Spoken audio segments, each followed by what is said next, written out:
A busy fish market near Mombasa in Kenya. On sale, fine, plump fish from local waters. Among them, tilapia, a fish that's been grown for food since Egyptian times. Since Mombasa is on the Kenyan coast, you might suppose that that's where they come from. But they don't. They arrive at the market on this lorry.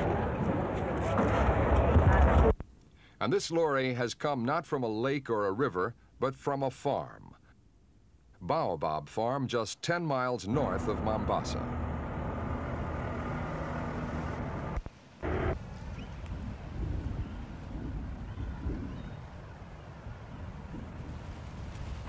It's easier to say what they don't farm at Baobab than what they do. The range is enormous, from goats and sheep to vegetables such as maize, and fruit like pineapples. At Baobab, even some of the wildlife has become part of the farm's production.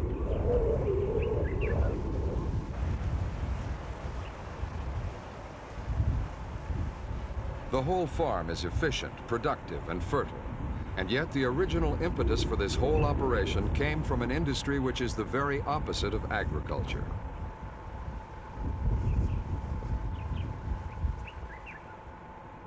Baobab began in 1959 on land belonging to a major cement company. It's virtually impossible to quarry cement without creating an environmental disaster. Noise and dust are unavoidable, but more important, after quarrying is over, there is a vast gash left in the landscape. At Baobab, something was done about it, and the landscape was turned from something like this into something like this. The cement company handed the worked-out quarry area to a Swiss reclamation expert, René Haller. His discovery of the adaptable casuarina trees and decision to experiment with them paid off. Today, the land is once again teeming with wildlife. There were many failures, but perseverance and skill has made it a success, a many-object lesson in land reclamation. The cement quarriers had dug down almost to the water level. It needed little extra effort to dig down further to create an environment for a completely different kind of farming. Starting a fish farm appeared sensible enough, and these easily created ponds seemed a promising location. But there were problems. The tilapia fish multiplied so abundantly that there was no chance for individual specimens to grow to a marketable size. The answer was a controlled environment. That meant putting the available water into tanks and growing the fish in them.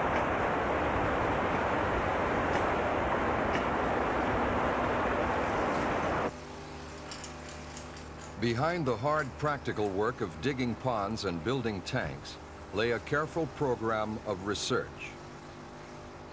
The aim? To work out exactly the most favorable conditions for the tilapia, but also to develop breeding techniques so that the customers could be offered the tilapia variety that best suited them.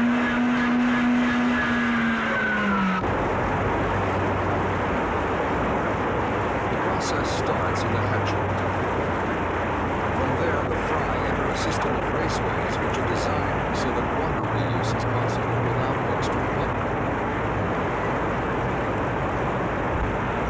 Once in the raceways, the fry will then go through 2 grading stages before entering the circular tanks for fattening.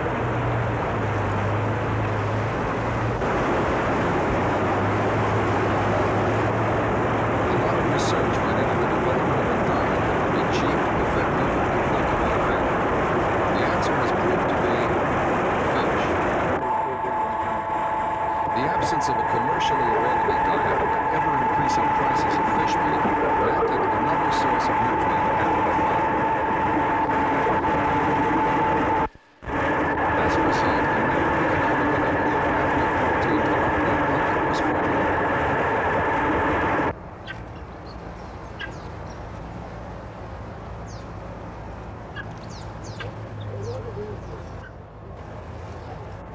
Young fish are fed a high-protein diet in excess of 10% of their body weight per day.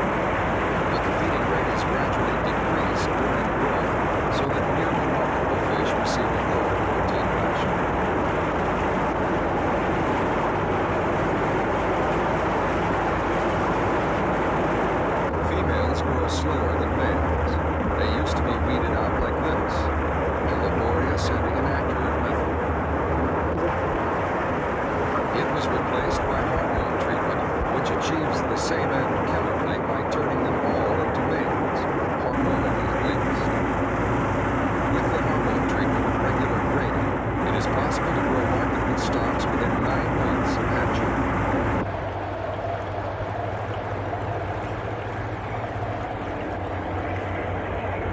As the fry grow into fingerlings, they move along the system in stages.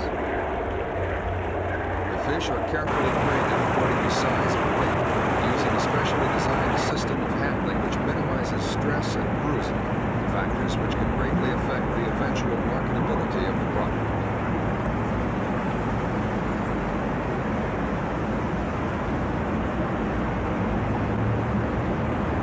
The round tanks are self-cleaning. The design of inlet and outlet pipes helps in this, and so does the constant flow of water.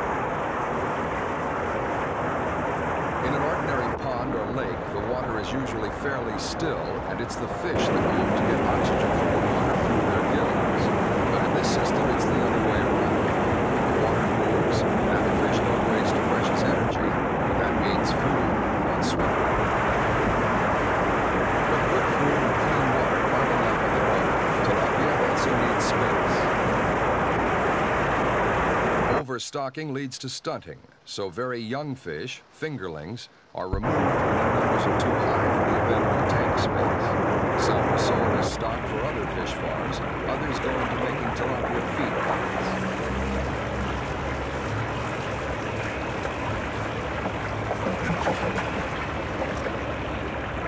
As for those that remain, nets protect them in their fattening tanks because some unwelcome customers find them to their taste.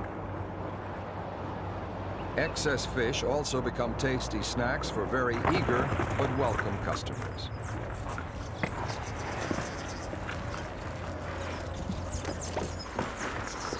These crocodiles are just another of Baobab's many products.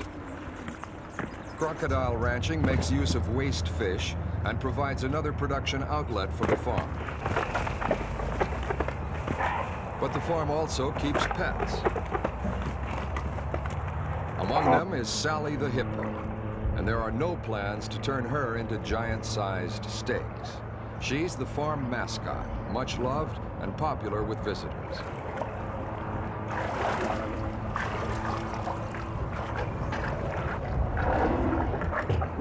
But even if she wasn't a mascot, Sally would be a poor investment as a farm animal. She's just not very efficient at converting food into edible flesh, not like tilapia fish. Under ideal conditions like these, tilapia can produce 1 pound of flesh or 2 pounds of food, and that's an even better rate of conversion than some beef cattle.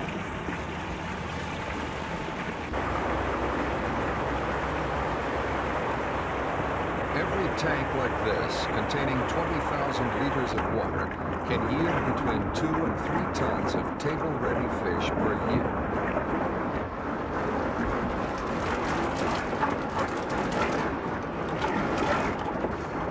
Baobab Fish Farm is now run as a commercial venture and can produce around 30 tons of fish a year. Sales are mostly to hotels and restaurants, but a search is now underway for a new market using smoked tilapia.